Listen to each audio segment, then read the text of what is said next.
बच्चों देखिए एनडीए 2025 के सेकंड में पेपर आया है सितंबर वाले में।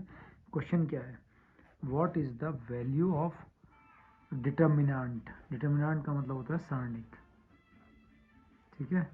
तो डिटर्मिनेंट ऑफ द इनवर्स, बस ये याद रखना, ध्यान रखना कि इनवर्स ऑफ द मैट्रिक्स, यानी कि मुझे इस मैट्रिक्स के इनवर्स का डिटर्मिनेंट निकालना है।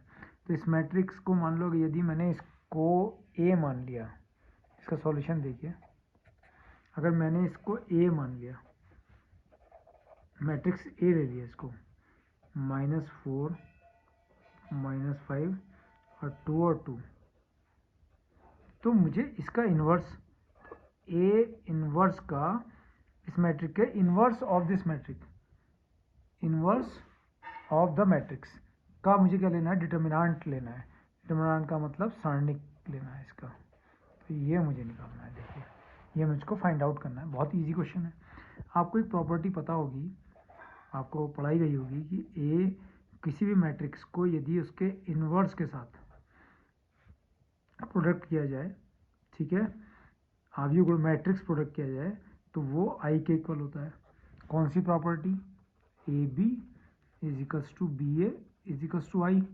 तो हम बी को कहते हैं कि B is equals to A inverse होता है।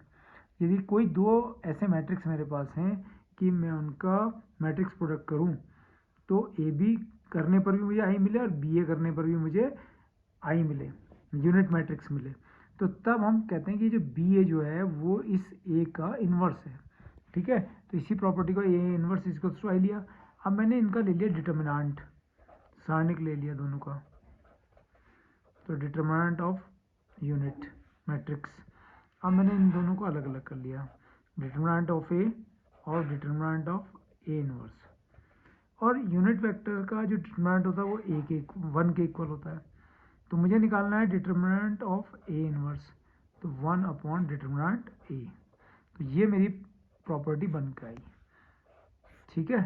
तो यानी कि मुझे अब कुछ भी नहीं करना है, इसकी वैल्यू फाइंड आउट करनी है, डिटर्मिनेंट ए की वैल्यू।